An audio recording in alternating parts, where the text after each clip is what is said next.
लोहे से बने इस कैंची जैसे उपकरण को ध्यान से देख लीजिए। ये उपकरण भारत को ईसाई मजहब की देन है। नाम है ब्रेस्ट रीपर, यानी तन को काटने वाली कैंची। गोवा में पुर्तगाली कब्जे के दौरान वहां के चर्च ने इसका आविष्कार भारतीयों के लिए किया था।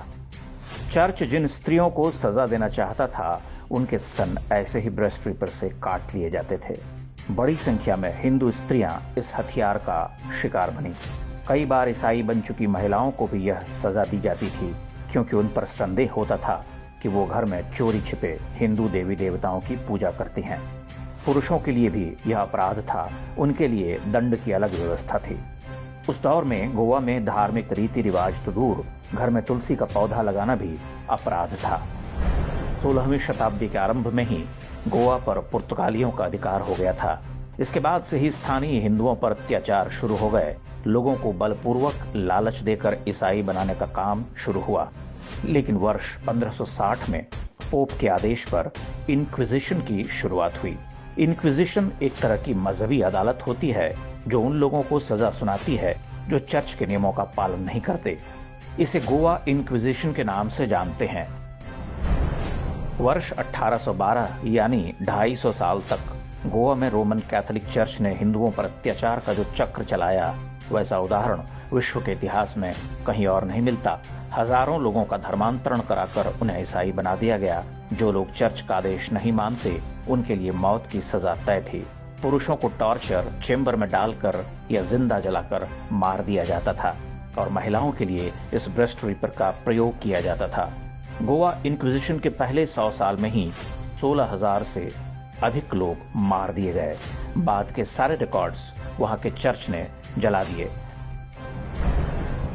कैथोलिक मिशनरी फ्रांसिस जेवियर की सिफारिश पर गोवा में इंक्विजिशन की घोषणा हुई थी।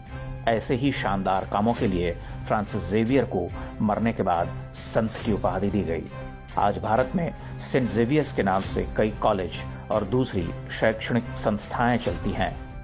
गोवा के एक चर्च में आज भी फ्रांसिस जेवियर का शव संरक्षित करके रखा हुआ है। गोवा घूमने जाने वाले हिंदू भी उस चर्च में जाते हैं और बिना सत्य जाने सिर झुकाते हैं। सेंट जेवियर जैसी सोच वाले लोग आज भी हमारे देश में हैं। कहीं पादरी, कहीं बिशप, तो कहीं मिशनरी बनकर वो अपना काम कर रहे हैं।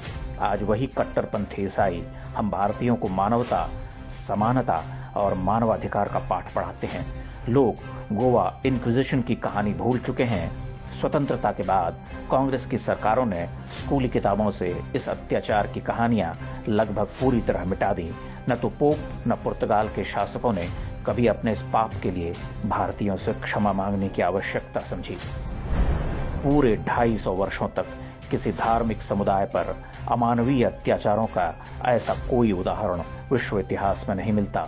यह कोई दैवीय चमत्कार ही है कि गोवा में आज भी हिंदू धर्म बचा हुआ है। यह गोवा के हिंदुओं का साहस है जो उन्होंने इतने अत्याचार सहकर भी अपने धर्म और संस्कृति को सुरक्षित रखा। इसी का परिणाम है कि आज गोवा के कई कैथोलिक ईसाई परिवार भी जानते हैं कि उनके पूर्वज हिंदू थे। वो आज भी हिंदू संस्कृति से अलग नहीं हुए हैं। गोवा इंक्विजिशन का इतिहास नई पीढ़ी को बताना आवश्यक है, ताकि फिर कोई पोप या उसका एजेंट ऐसा अपराध न करने पाए। इतिहास को जानेंगे तभी भविष्य सुरक्षित होगा। विश्वास रखिए, एक दिन भारत में सेक्युलरिज्म का मायाजाल टूटेगा और अपनी जड़ों से काट दिए गए हिंदू भी अपने धर्म में लौट कर आएंगे।